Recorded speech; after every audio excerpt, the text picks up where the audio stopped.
Good morning, Jocelyn. And okay, so yeah, if you have any questions, type them in. I hope I can answer all of your questions right away. Okay, I'll be opening my computer because that way I'll be able to see the questions easier. Do you guys have any questions for me?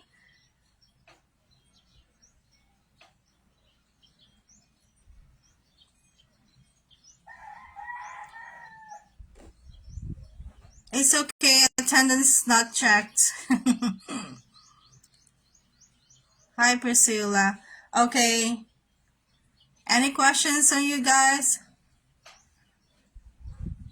Okay, no PI yet. Hi, Mans. Thank you for watching my live.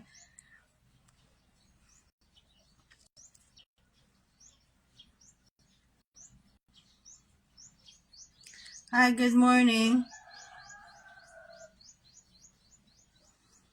So again, if you have any questions, you can type them in now. I'm ready to answer. About the criminal check you mentioned, is this the FBI criminal check or just a district-based criminal check? I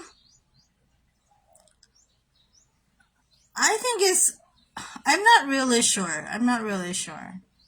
So it's probably FBI, not just a district. Because it's possible that, yeah, I'm sure it's going to be the Federal Bureau background check because some teachers already have been to the US and it's possible that they have worked in another state, so the background criminal check will be a federal one. I have great news. If you still remember me, I asked for coaching for you before I got my first interview, but I got rejected with that one. But now I got my JO in Nevada. Wow. Just want to ask for if 50K is enough in Las Vegas. Just me pupunta. Yeah. So Las Vegas, Nevada. So I think that's your basic pay. Because I know Nevada is one of the, higher paying state for teachers, but is that a public school or a private school? I'm not sure because generally public schools pay more than private and charter schools. But congratulations. It's now time for you to prepare for your visa application. So there are a lot of Filipinos in Nevada. And I know Vegas is one of the, states where it's kind of expensive, but Florida is more expensive than Nevada. Okay, the agency, the 21st, okay, the agency where I was interviewed was 21st Century, is owned by Filipinos. They're all Filipino teachers teaching in Maryland and some other states, I think. Okay, so you can visit their Facebook page because I saw that they're doing orientation weekly. So go over to their Facebook page. Yep. And then do your inquiries. They will send you a link to the Zoom orientation. And then after the orientation, it's about like 2 hours, 2 to 3 hours, because after the orientation, they have like the Q&A part, and then they will send you the link to the Zoom meeting for the initial interview. So the interview will be about your eligibility. So you will talk about yourself, your teaching experience, and they will somehow going to evaluate whether they will put you in their program. Okay? So, but honestly, they did not give they were not very open about the cost, the full cost of the service. They will give you some ideas, but yeah. So for the placement agency, you will be the one to look for your job offer. Okay? So once you have the job offer, you're going to connect the school district to the placement agency. Okay, so that's how it works. So you still have to look for your job offer. And you can do that by going to the links that I have been sharing on my Facebook, right? I shared a couple of states already. Florida, North Carolina, I forgot, but I have the links on my Facebook page. That's how you will look for job offer. Send in applications, as many applications as you can, and then once you got the job offer, that's when the placement agency will come in. So if you found a school or a district that does not know how to hire foreign teachers, but they are interested in hiring you, you can tell them that you are working with the placement agency, and they will be the ones to take care of the things, right? The placement agency sometimes could also advocate for you so that the school will be the one to pay for the cost, okay, whatever they can shoulder, but it's not the entire cost of the application. But the placement agency, 21st Century, they have their own immigration lawyer. All right, so that's my answer, Chatty. I hope that was clear.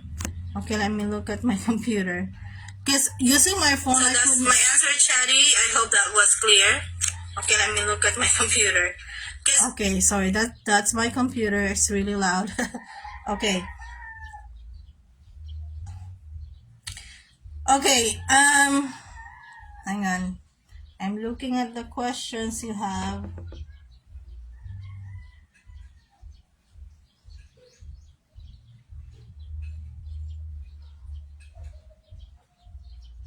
Okay, Grace. Hello, ma'am. Good morning. Ang mga apartment for rent sa US, same ba sa Pinas, may advance payment for 1 month? Yeah. So, they have prepare for 1 month deposit and then 1 month advance. Alright, but they're more strict with how many people can occupy an apartment. Unlike in the Philippines, most it's like common practice for lots of people to stay in one apartment, but they're strict with how many people can occupy the apartment, and in there every person is going to occupy the apartment has to sign the contract. Okay, so if you are with a housemate and you arrived first, then you will sign the contract first, and then when your housemate arrives, that housemate will also sign the contract. Okay, if you have a visitor, it's fine. But let us say your family visits you, right, from the Philippines or whatever country. So it's okay, they can stay up to like 15 days.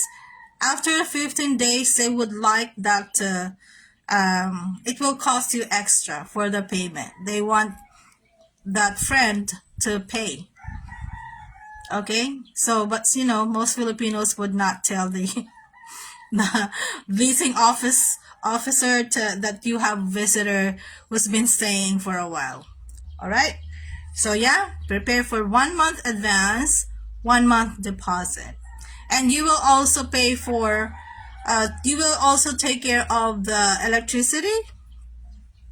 Yeah, some of them would also want you to have a deposit for the electricity. Really, it depends, but it's common practice to have the 1 month advance and 1 month deposit.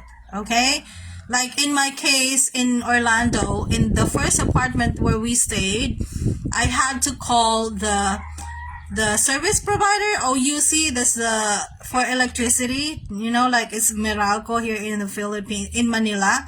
So I had to call so that they could connect my apartment to electricity. And then after that, you can start also with the internet connection. Okay, so they have providers, they're like Spectrum.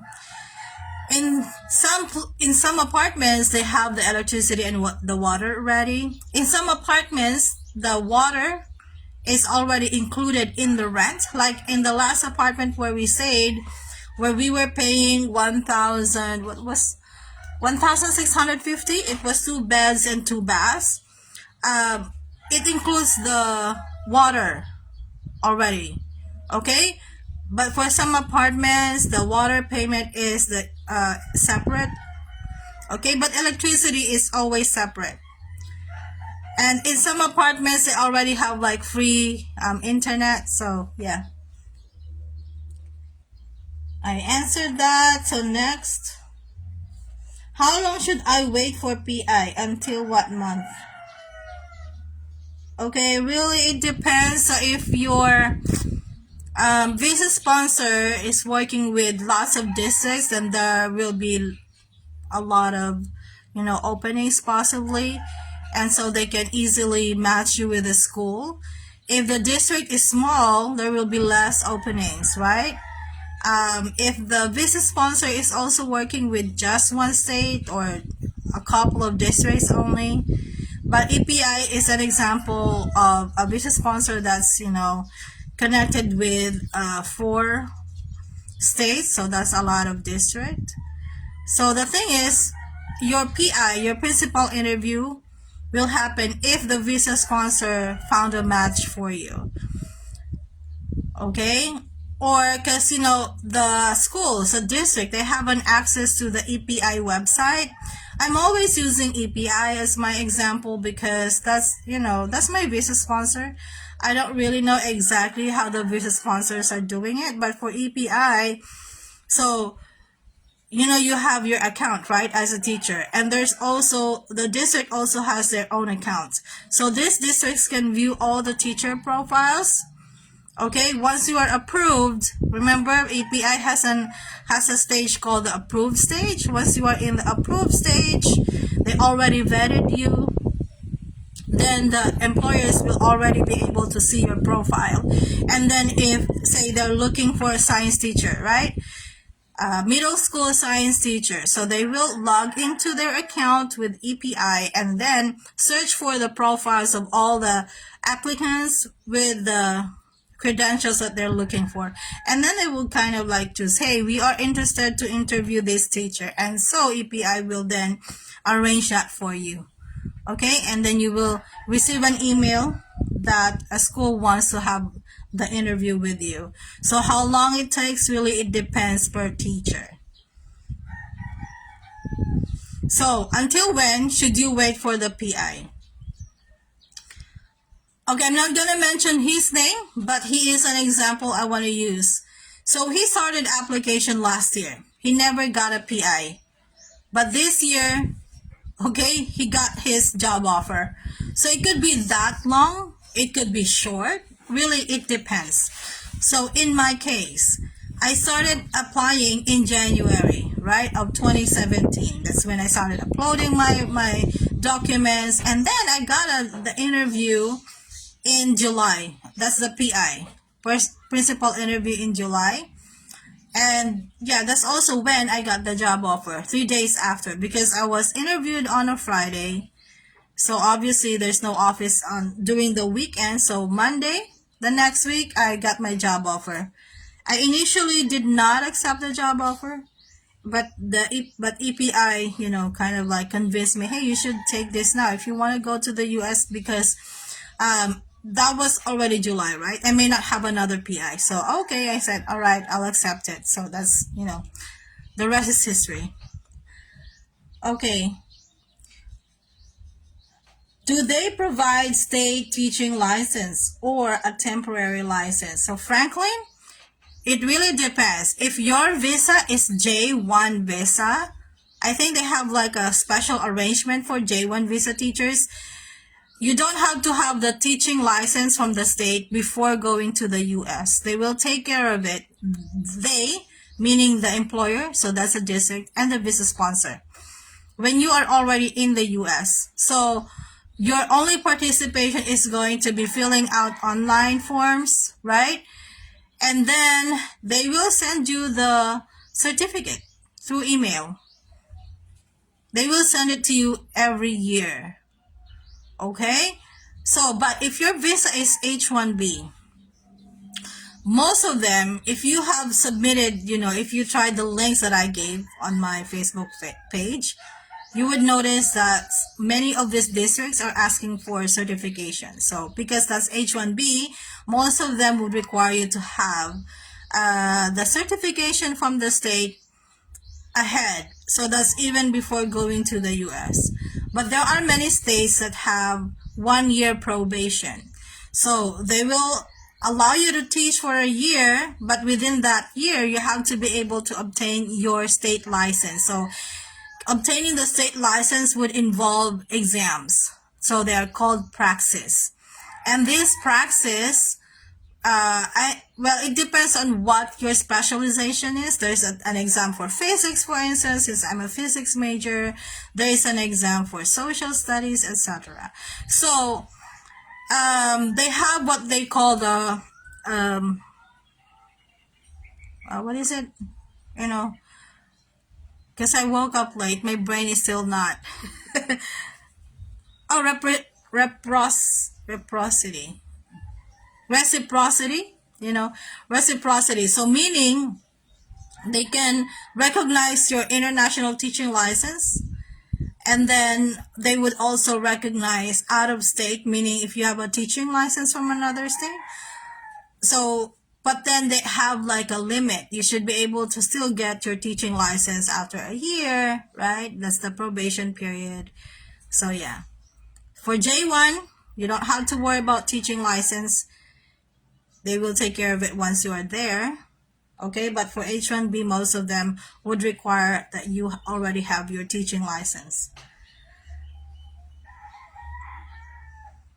Okay, Mens. Okay, shout out to Mens Blanco. Mens was my student. Okay, ja, private school. Yeah, private school usually pay lower than public schools, because I know Nevada pays a lot compared to Florida. So 50,000 if yeah, but it's fine. That's the basic. You will receive additional pay when you're already there anyway. Okay? Because like in public schools, there are different kinds of school as well. So if you were assigned to teach at a Title I school, Title I school means that the students there are from the low income family, right? They have extra funding. So if you are teaching at a Title I school, public school in the US, you will earn more than teaching at a regular school, because Title I schools have extra funding. But because it's more challenging to teach at a Title I school, right? It's more challenging because you will know. Okay, you will know. All right, next, just want to tell everyone this is very worth it to get your Skype USA number. I got a lot of interviews because the HR principal will have their way to call me. All right, so that's a good tip. Thank you, Ja, for telling that to us. If you allow me, I'm going to post that on my Facebook page. I'll copy that and post later. So thank you for that, for sharing that, Ja. So I'm going to repeat that, okay? Ja said, I just want to tell everyone this is very worth it to get your Skype USA number. I got a lot of interviews because the HR, the principal, will have their way to call me, okay? Gemaline. Just in case you have J1 visa, then your employer likes to sponsor you to be an immigrant. Is it possible? Is there some case like that? Okay, so the J1 visa is involves two countries, right? Your country and the US. So US and your country should follow the rules of the visa. It is common that the school principals, that the US school would like to retain the teachers because you've already been trained and you did a good job, and they want you to continue to work with them. But because your visa is J1, you are under its rules. And the rule says you have to leave the US after the program, right? So the J1 visa program, you can stay in the US to work up to 5 years maximum. That's the limit. After that, you have to leave the US. Otherwise, you will be out of status. Okay? So, even if you have been awarded teacher of the year in your district or teacher of the year in the state level, that's not a reason for them to waive your 2-year home residency requirement. Okay? That's the sad thing about J1. That's why if you want to eventually be a green card holder, you want to work there on H-1B, not J-1 visa. Okay? So, what are the ways for you to stay longer in the US beyond the 5 years? If you apply for a waiver. So, I already created a video about waiver. So, I explained there what, what will be your purpose for applying the waiver.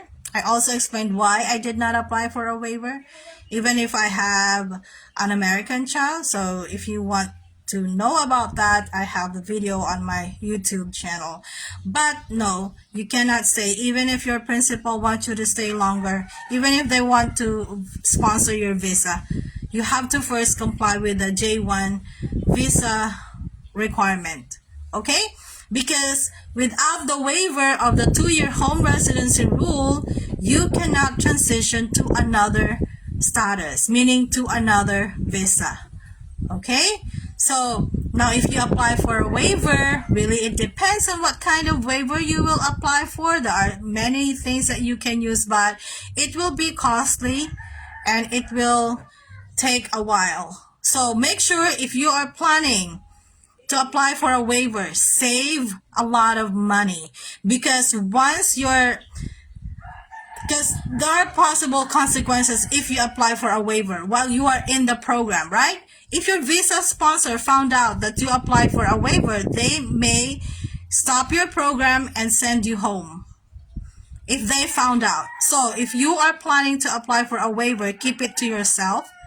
Make sure that it is top secret. Nobody should know except you and the immigration lawyer. Okay? Right?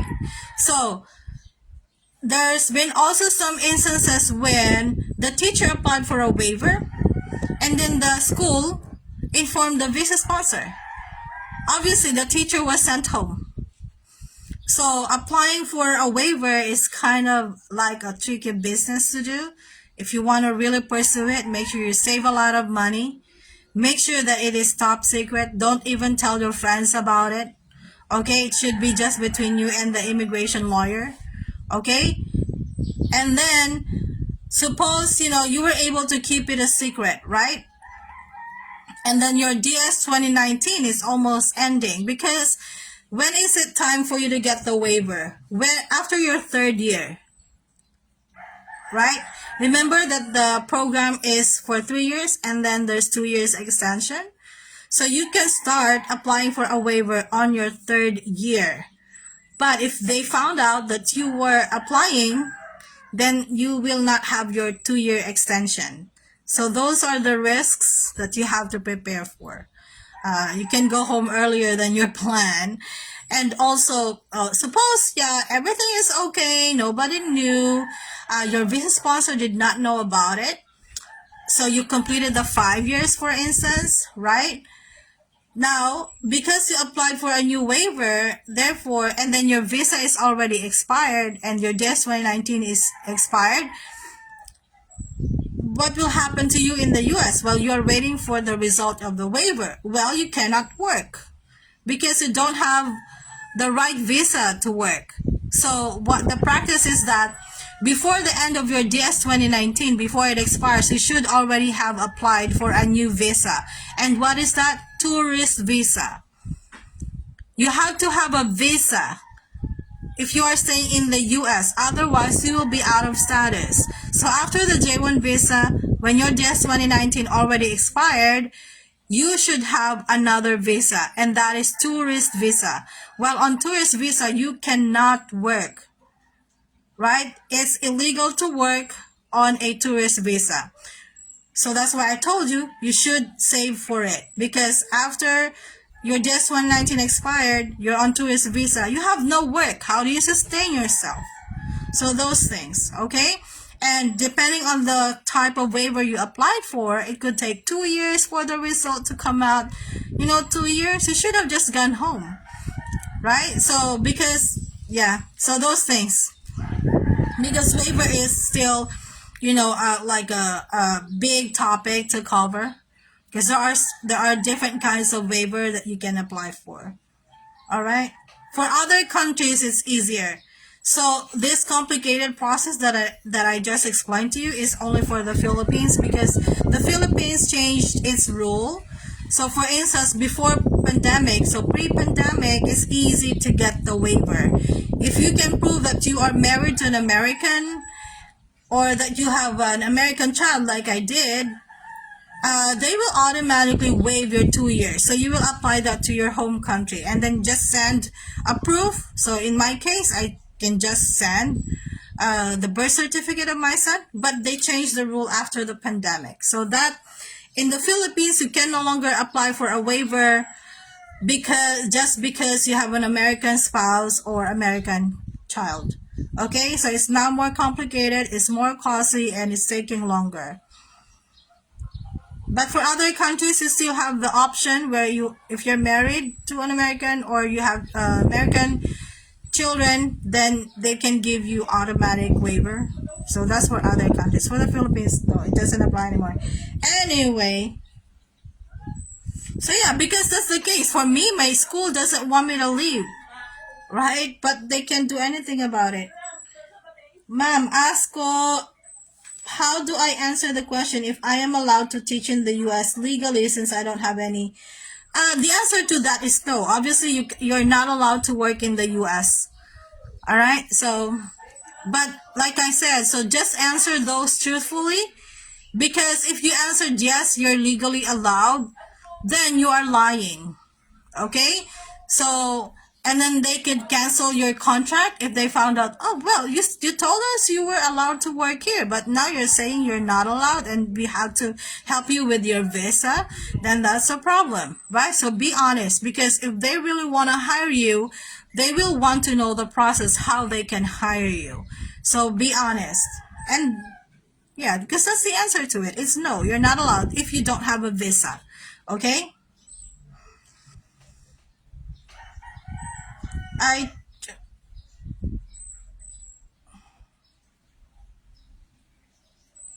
I chose Amity Institute, and yes po, may meeting daw sila ng school at yung sponsor. Ano po kaya? I don't know. I'm sorry, I don't know. I'm sure it's about visa. It's a visa thing. Hi there. Follow.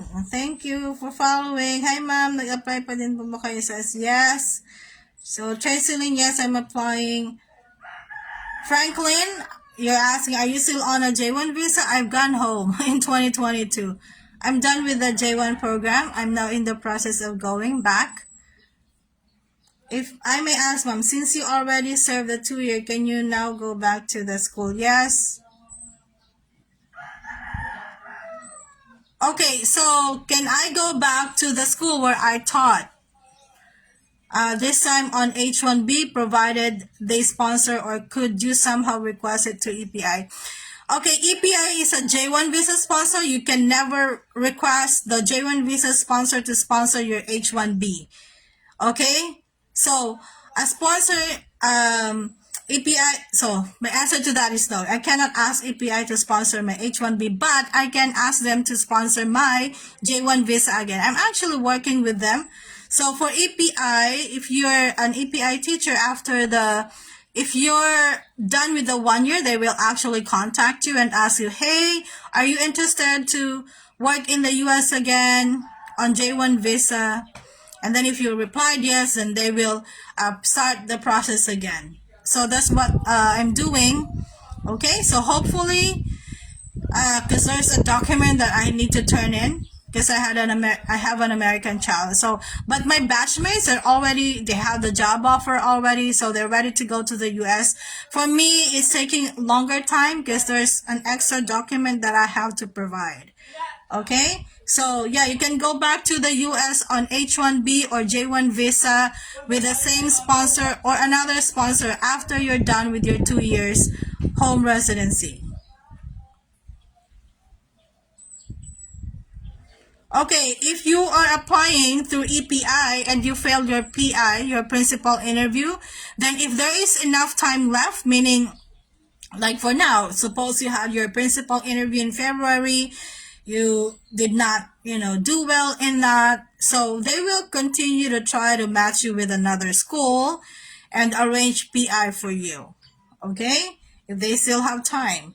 That's why it is important to start the application early.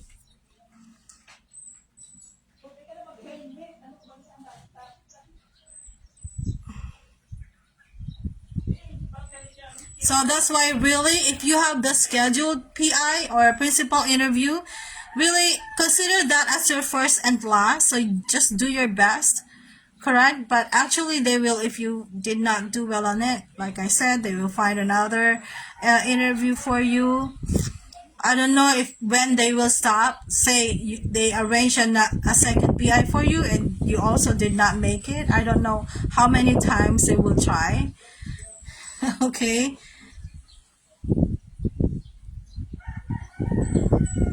Nasabit ko na po lahat requirements ko sa EPA exam sa bank account. Di po ba sila mag-interview pang wala nun?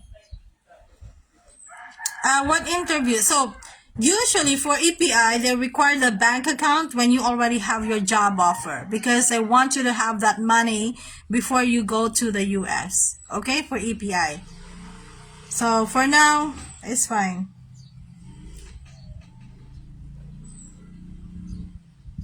If a J1 will not be required for teaching certificate and will be issued a temporary license, they will not issue a temporary license under J1, okay? Will the case similar for J2 with EAD with... No, J2, no.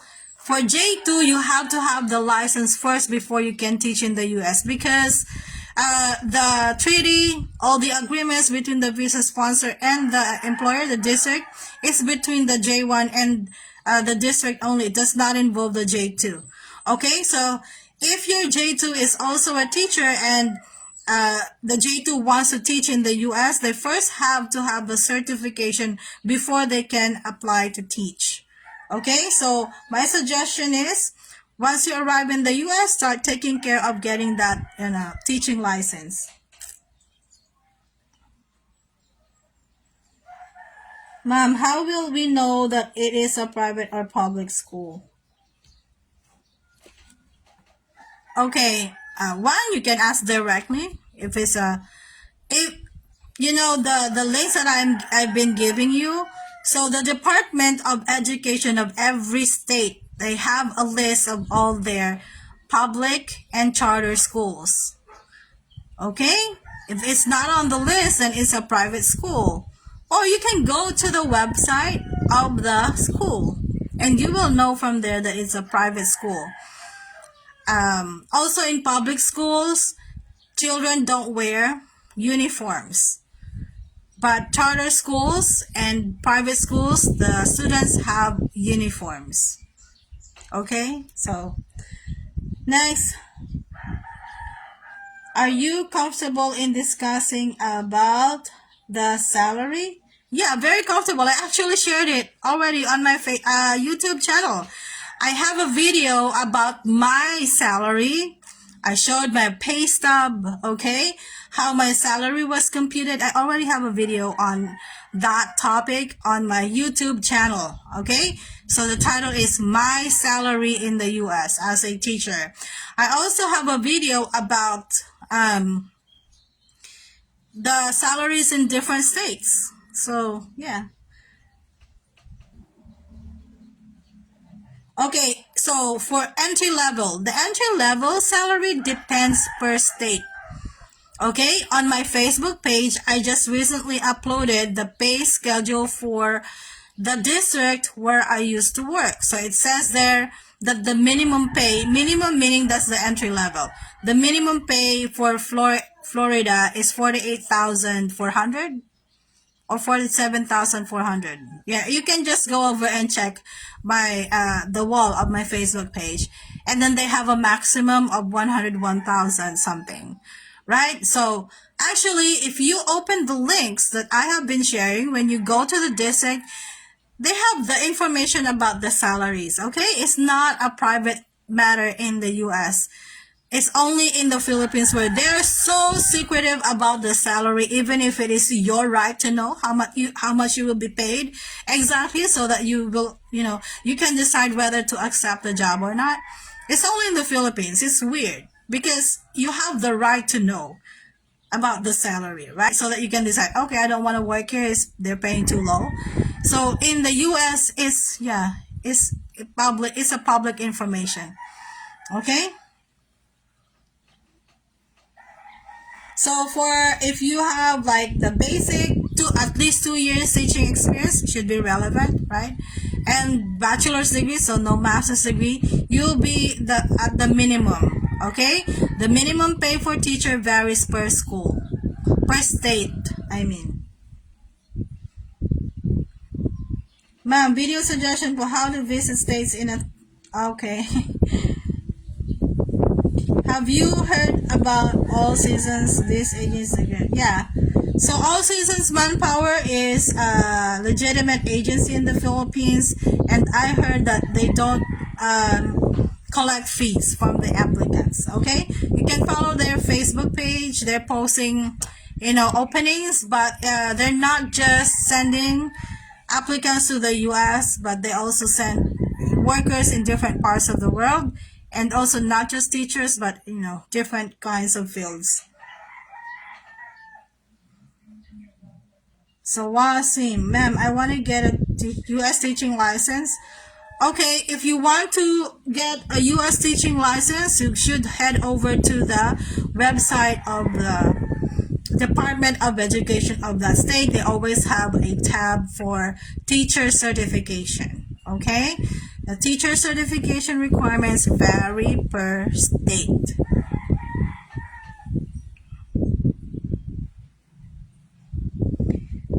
Yeah, I'm considering H1B, but honestly, I don't mind whatever visa. I just want to go back. Okay, because like I said, for H1B, only the H1B can work, so H4 cannot work. So it's just me. That's a disadvantage. So yeah, I don't know. I'll update you anyway. What happens to my application? Who knows? But hopefully, I'll be able to leave. Hi, Ma'am Wendy. Hi, Ma'am. Are you in? Yeah. RBN. Yeah, I'm in the Philippines. I came back in 2022. So in May this year, I'm eligible to go back to the US.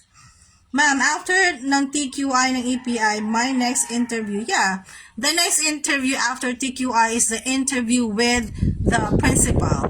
Okay? Principal interview, and after the principal interview you will still have some interviews, but those are just to give you some instructions.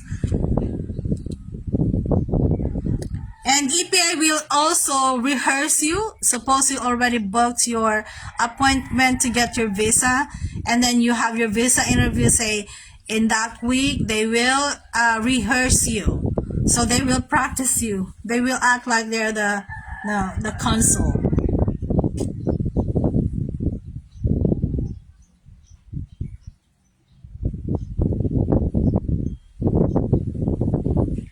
The contract is usually signed in the US. Like I said, it's during the orientation at the district, you will sign a lot of papers there, including the contract. Okay, but the job offer is already the official thing you want to receive. Okay.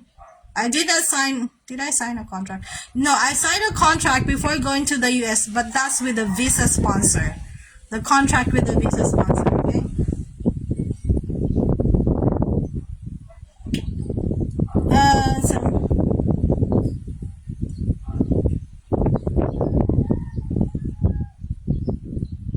So I don't know which part you're already in. Row, sail, lay.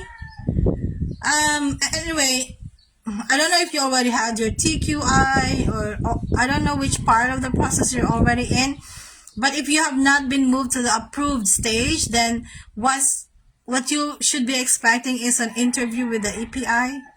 Okay, that's the TQI, the teacher qualifying interview. And then after that, they will move you to the approved stage. And after that, wait for the principal interview.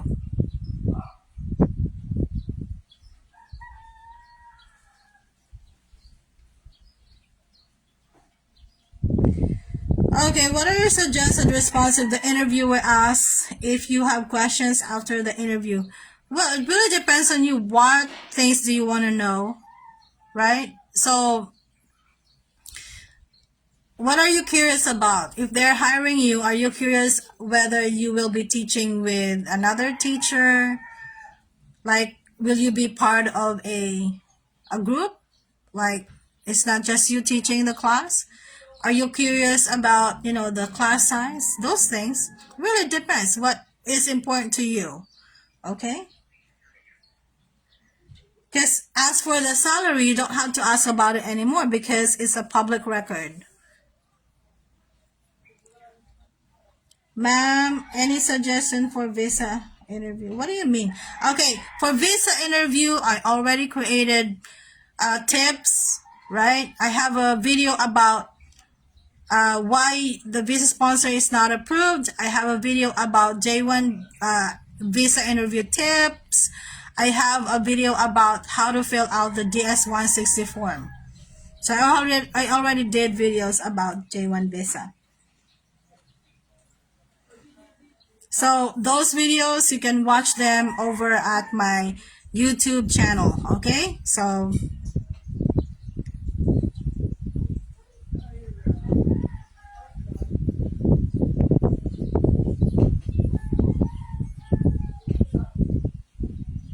may tanong po ba ang J2 mo before sa visa interview embassy? Then ano po mga hindi ko I don't really understand this, but the question for the J2 is whatever is in the DS 2019. So your J2 will have their own DS 2019. So your J2 should know where you will be working. So they might be asked, what state are you going to? What is the work of your wife or husband there? Okay, are you familiar with the 2-year home residency rule? Something like that. Because, it varies. Usually, if the J1 visa is already approved, so the J2 visa application is kind of like just, a process that they have to complete. For instance, for my husband, he said he was just asked about, will you not miss your work in the Philippines if you go to the US? That's it. That's what he said. He was just asked about his work as a seafarer. Okay? So, yeah. But it's very important for your J2 to know the contents of the DS 2019 and the 2-year home residency requirement. And they should never tell in the interview that they are planning to work there so that they can support you. Okay, the J2 should not be supporting the J1. Even if, in reality, they want to support you, but don't say that in the interview. I would like to ask if you know about IAG. Are they the one who gives schools and where? I think IAG is on my list, right, of visa sponsors. So my suggestion is, because I don't know every visa sponsor, by heart. I've seen some because I tried also, just so I can share information. But for IAG, I have that on my list of visa sponsors. So, and also on that list, it's pinned, so you should be able to see it right away. You can click the link to their website, and they usually have the process explained there.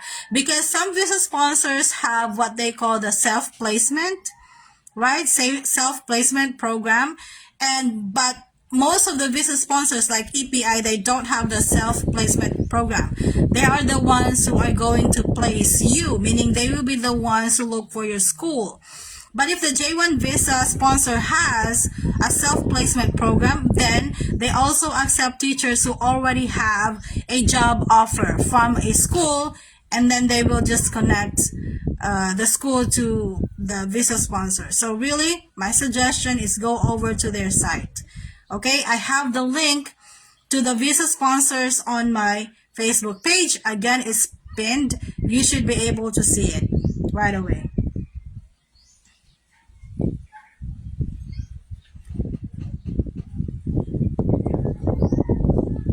Okay, and I hope I answered your question. Okay, it really, for H1B, most of them, you should look for your own visa sponsor. But since your IAG is a J1 visa sponsor, right? So, again, visit there, the link. Ma'am, is there a bearing for 45 MAED units but not a full pledge in applying for FCE or even in the US salary? Okay, so for FCE, whatever transcript you have, whether you have already graduated or not, just turn them in. It's just one payment. Okay, so that's for FCE. Next, for salary, most states don't consider units earned. Okay, so like if you noticed, when you are applying, when you are turning in your credentials, you are uploading documents, right? And what do they want you to upload? Your diploma, meaning you should already have completed the degree. Okay? Some states would consider units earned, but many states would not. So really it depends. Okay? Because if you go over to the district's website, again, I've been sharing those. Okay? On their salary schedule, if you will see there like bachelor, what's that? Bachelor plus 32. You see the plus 32? The plus there, based on what I know, okay, I could be wrong. The plus there refers to the units after the bachelor's degree, meaning your graduate degree. So what I'm thinking is, once you're already in the US, you can probably ask the HR, ask them about the units that you earned. But during the application process, they usually only look for the diploma. But again, like I said, for FCE, turn in whatever TOR you have, turn them in. It's just one payment anyway. Because the advantage of that, if you already turned in your TOR, even if you have not graduated yet, is that when you're already in the US, you can turn that into the HR. It's already been checked for equivalency in the US, and they can consider it for additional payment.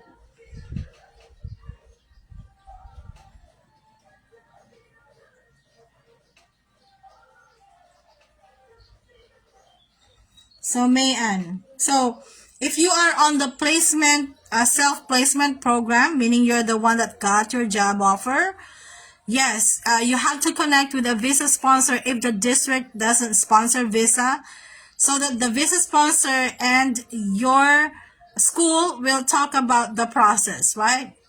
Okay?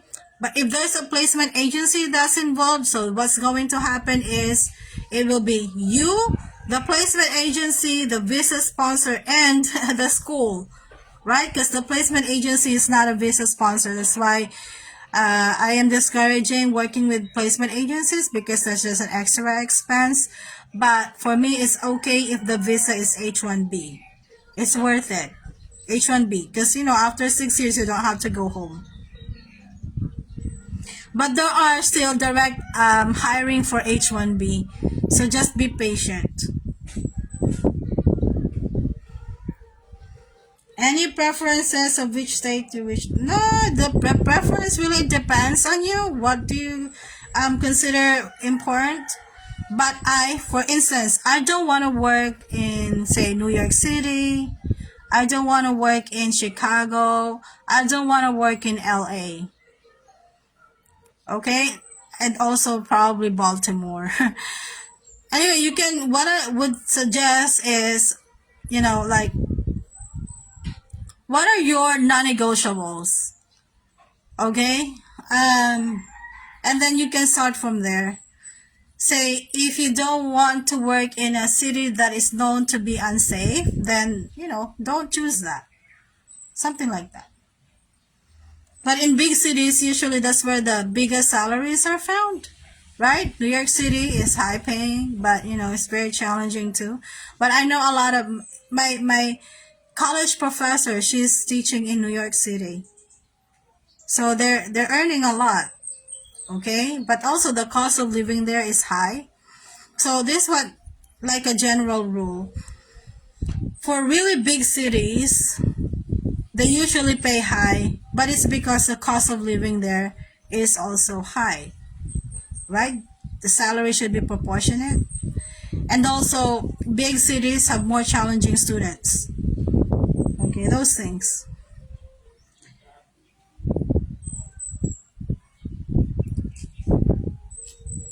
Okay, let me see.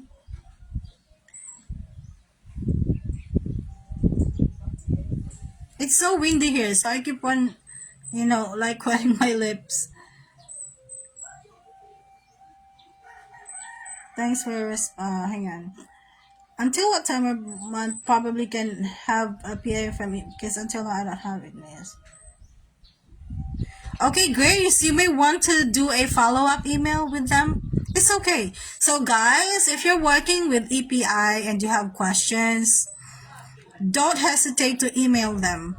Because it's also possible that they already overlooked your application, because especially with the number of applicants that they have, okay, it is important. You have to learn how to advocate for yourself. They also want confident teachers, so you can make the follow-up, send them an email. All right, just don't sound like entitled,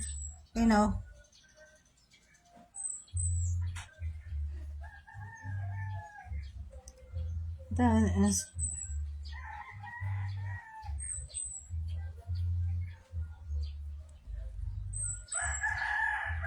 Wait. Ma'am, do you have any idea? Okay. Do you have any idea about H1B sponsoring agencies? How long it would be granted?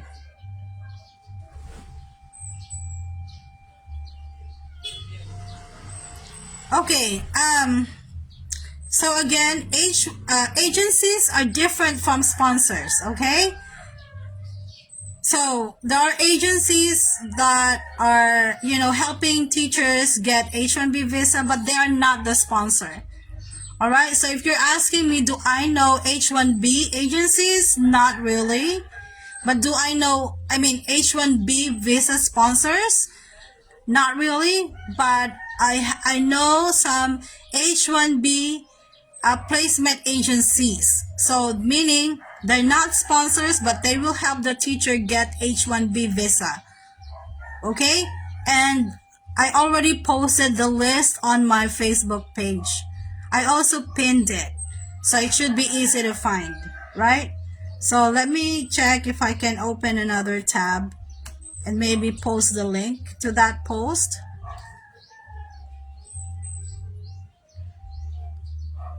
Okay. Give me a minute.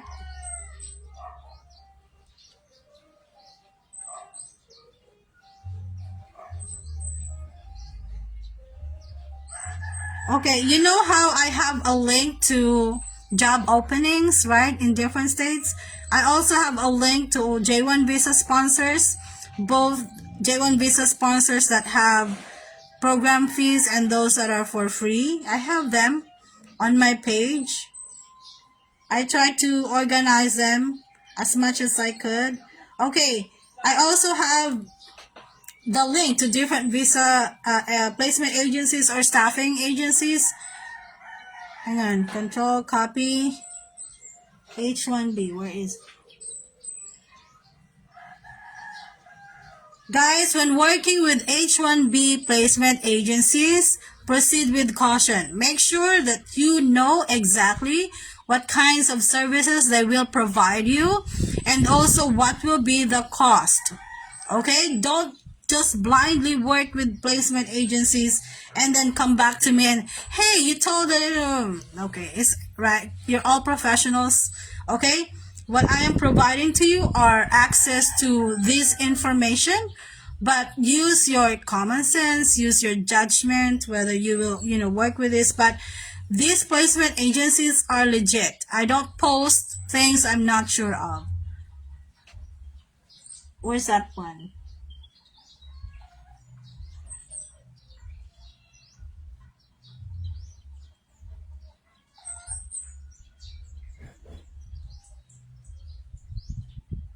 So, how much is the cost for H1B? The H1B application itself is not a lot.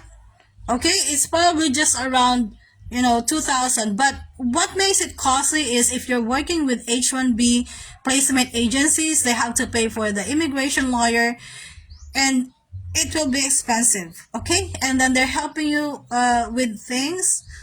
But if you're able to find a school that has their own immigration lawyer, then that will be a good one because you will not pay a lot.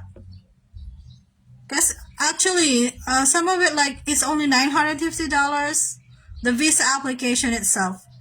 Okay, and then there's like an expedited version. I don't know.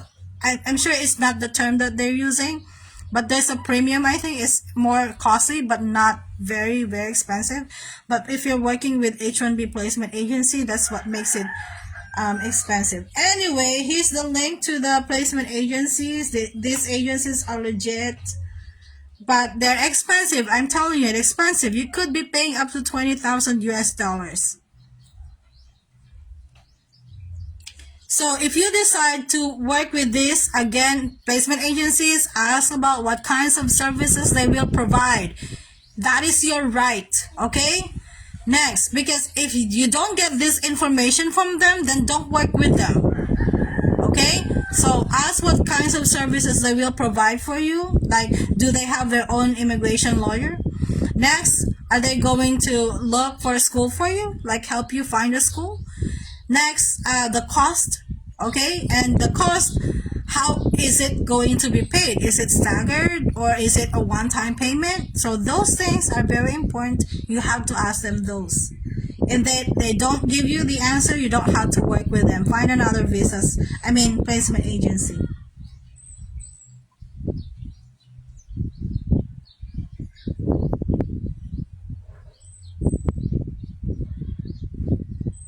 How much is the salary in Arizona? Like I said, guys, if you want to know the salary in every state, go to the Department of Education in that state.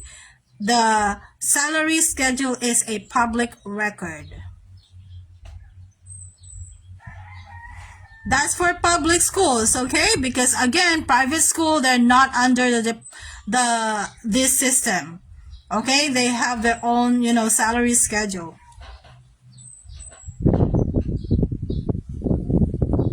Okay, I'm looking at the questions.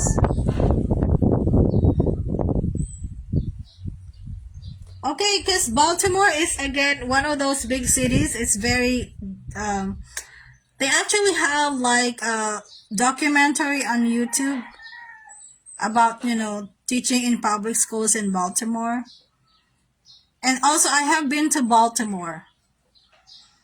I don't like their downtown. There are so many homeless people. Because in Orlando, that's why I love it there. There's not a lot of homeless people, so I find it safe.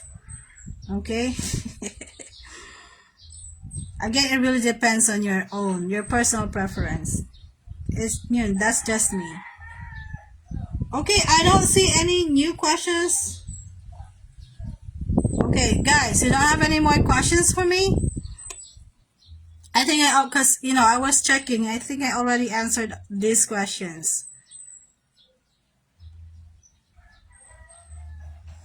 So again, I see the question again from Jasmine. So does the weather matter to you? Do you like to stay in a place where there's not a lot of snow, or you don't want any snow at all? Then go to Florida. If snow is not a problem for you, then any other state would be fine. Yeah. If you are someone who's familiar with the politics thing, do you want to work in Republican state or do you want to work in a Democratic state? All right. Do you guys have any more questions? Because if there's no more question for me to answer. Okay, crime rate. So, guys, the crime rate is also a public record in the US. You can Google them. But this is what I would like to tell you.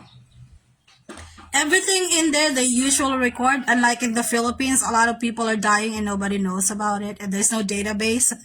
But they have like statistics of the kinds of like felonies or the crimes, the percentage. Okay, but there's YouTube, there's Google.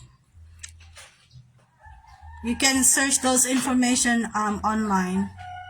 Okay. Because right now you don't want to work in New York City, in LA. I posted one time, LA is looking for teachers, I'm I'm not very interested in working there really, honestly, because I know it's going to be difficult. Anyway, guys, whatever difficulty, you get used to it. Just work smart, make changes if you have to. You'll get used to it. All right, no more questions. Okay, since there are no more questions, it's been a while. Thank you for joining me, guys. No, students that don't clean. There are custodians, okay? Unlike in the Philippines, you assign cleaners. No. In the US, you're not supposed to have any activities or like worksheets that the students will pay for, okay? Everything should not come with a cost. And like in the Philippines, you probably have like activities and the students will pay some money, okay? So no, never collect any money from the student. All right. Anyway, because there are funds for teachers for activities.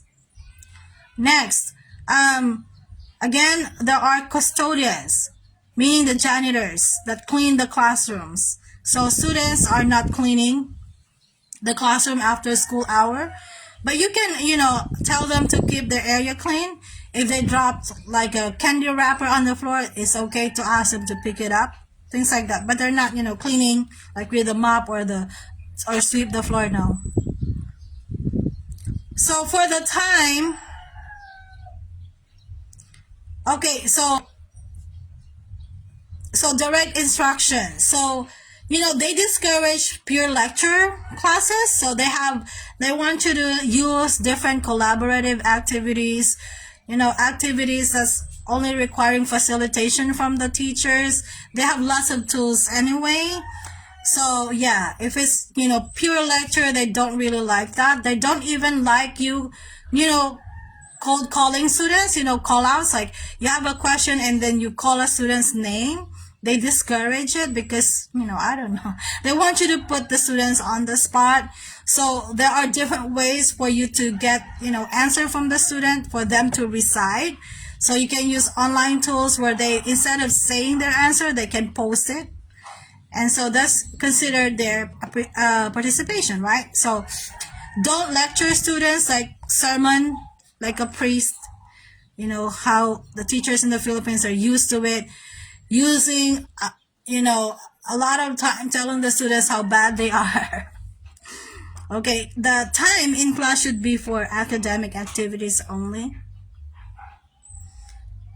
Dismissal time depends. It varies. It even varies within the state.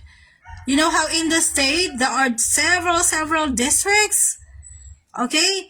And in every district there could be as many as 200 schools. So within the district they have the same dismissal time per grade level. For instance, the start and dismissal time for elementary school in one district will be the same for all the schools in that district. The dismissal and the start time of middle school in one district is the same for high school. But in another district, it could be different. Okay? So really it varies. Like in Orlando, Orange County, that's where I worked. The high school is the one that starts the earliest. So our classes start at 7:20. And the classes end at 2:40. But the teachers are required to stay until 3 o'clock, right? So, but the students are done with classes at 2:40. That's high school. And then the next would be, I think, elementary school. The last one to come to school will be middle school.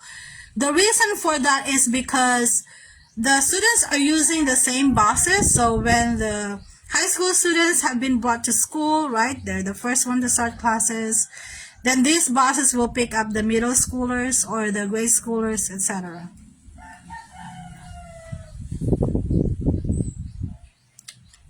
Okay, they do home visits, but it's not required. Okay. So, what else? Make sure if a student will fail, make sure to really back it up with all the documentations. Make sure that you have done everything that you could exhaust all possible ways to help the student not fail. Okay, because if you cannot back it up, better make sure that the student passes. All right. So if you can back up, you called home, you worked with the guidance office. I'm sure you get what I mean. But if the student, this one thing I think, if the student is coming to school like every day, he shows up but not turning in work, that student will not fail. Okay. Make sure to do something so that that student will turn in something. Actually, the burden is on the teacher. I think I have students who failed because they never went to school, right? It's so easy to prove that they failed because they never showed up. But if they're coming to school, actually they have good attendance, don't fail the student.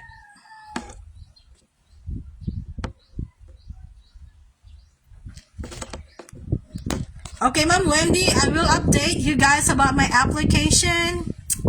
I'm looking into H1B also, but I'm also still working with EPI. So, but like I said, I had a roadblock. It concerns my child who's an American. And if that is settled, then maybe I can still go back to the US on a J1 with EPI. Yeah, field trip, yeah. You know what? The first time I went to Disney World in the US was because I joined the field trip. Yeah. And in there, I don't have to really, there's a field trip because there's a science program. So they opened Disney World early for those students. So that's the only time I was expected to be with the students, to guide them, right? As they go through different rides. But after that, the students are free to stay in the park. And then I was on my own. I just go wherever I wanted. And then we just met up at the gates at a certain time. So that's the first time I went to Disney. It was for free for me.